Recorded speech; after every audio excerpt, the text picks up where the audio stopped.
Good evening, this is Rashad Mitchell coming to you live from my YouTube channel as I continue on my part series, The Professional.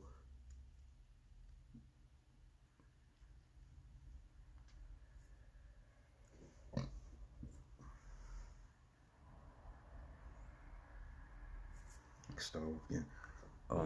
Thanks for tuning into the YouTube channel. My name is Rashad Mitchell, coming to you live from my YouTube channel as I continue on my part series of the professional sports teams that didn't win the championship during that season.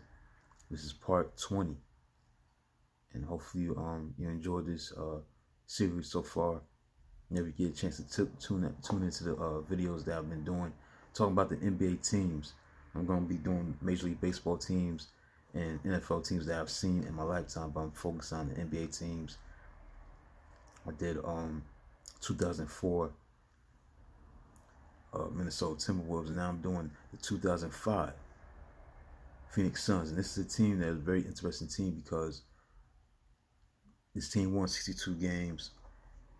They had the best record in the league, 62-20. Now, this is the NBA was going through a state of transition in terms of, number one, the Lakers. The Lakers ended up trading Shaq. Shaq was traded to Miami. And it was like the beginning of the end for the Lakers at that time. You know, they wasn't going to be as good. There were a lot of changes during that time. And, let's see. Lakers' record was 34-48, so they wasn't as good, obviously, as they was in the past, because Shaq was traded to Miami.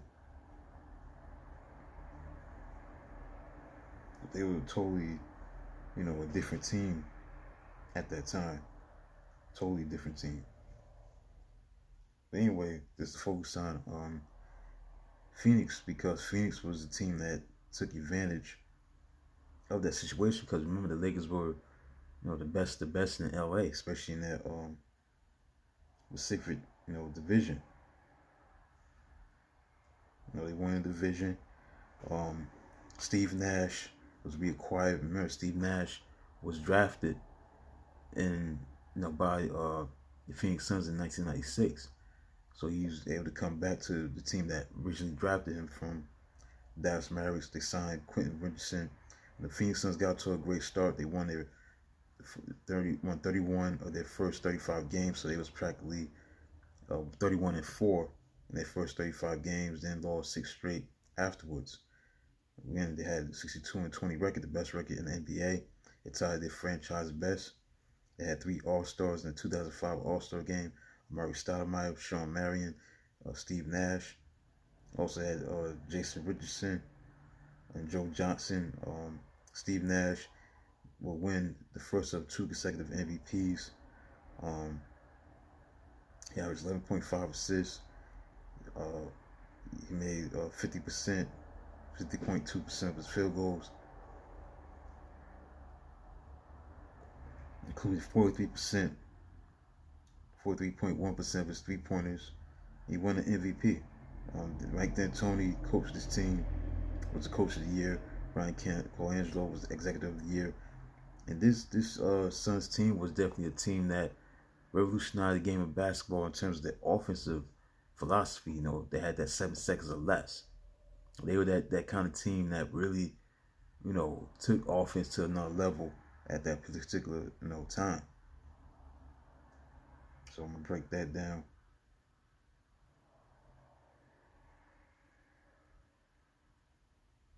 Excuse me, beg your pardon. Quentin Richardson. Did I say Jason Richardson? If I did, I apologize. Quentin Richardson and Joe Johnson, not Jason Richardson. Quentin Richardson. Well, anyway,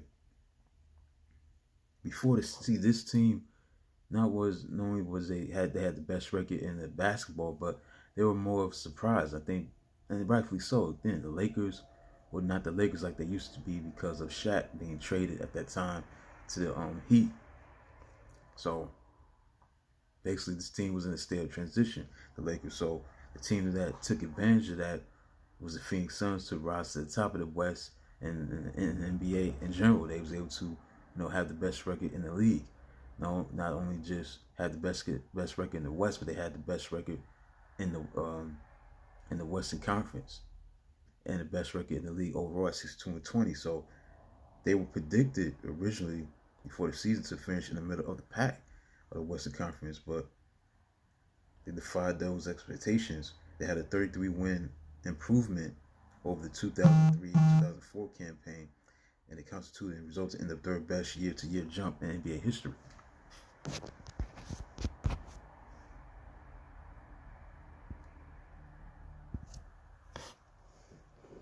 NBA history. So they definitely made that improvement.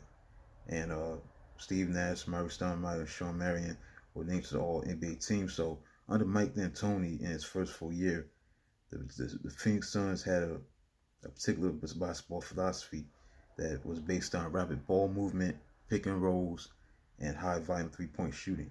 So this style of play benefited from the rule changes that were enacted in 2002, which included new penalties against hand check fouls committed on the perimeter. Over the course of the season, Phoenix Suns led the NBA in a large number of metrics, including points per possession, points per game, three-point shots attempted, three-point shooting percentage.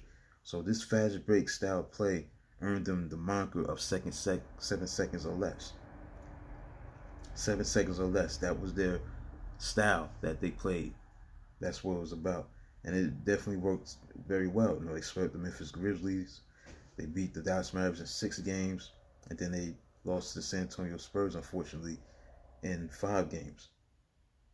So this small ball and running high tempo offense and shooting a large number of threes was a dramatic change in the style of the NBA that other teams started to really follow that model to adopt what D'Antoni was doing as an offensive mind.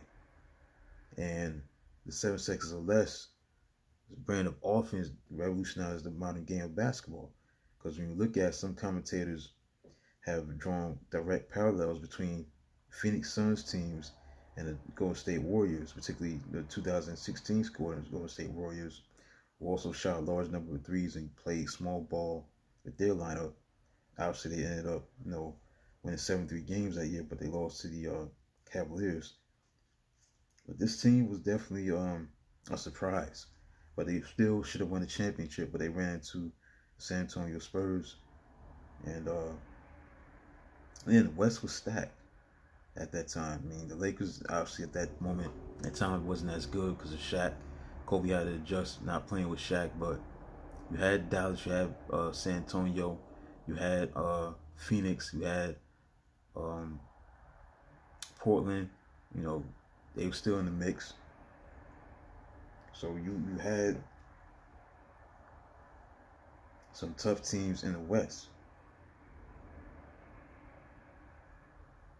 Houston, Sacramento. Portland wasn't even that good when I'm talking about. They was 27-55, but the West was still stacked. I mean, Seattle had a big year that year. Dallas, Houston. So it was still, at that time, it was just a free ride. Like, everything was opened up. Because again, nobody thought that Phoenix would be this good during that season, but they was able to find a way to have a great year. It's just that they fell short to the San Antonio Spurs, and that's basically it. That's all I gotta say about that. And as far as that season is concerned, they definitely qualify as professional sports team in NBA history not to win a championship, and the reason why, because they should have won the championship. Once you have the best record in the league and revolutionize the game of basketball with the 7 seconds or less style of offense philosophy, you think that will lead to championships. And obviously it didn't, because they ran to the Spurs and they lost in the conference finals. So that concludes this video. You can subscribe, like, comment, do whatever you can to support.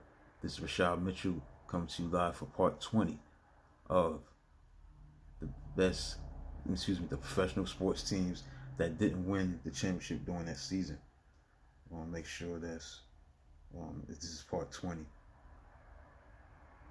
Make sure, real quick. Yeah, this is part 20. This is part 20 of the professional sports teams that didn't win the championship during that season. So hopefully you enjoyed everything that was talked about. And I'll continue to do these kind of videos. Do one tomorrow regarding this series. So until then, talk to you tomorrow.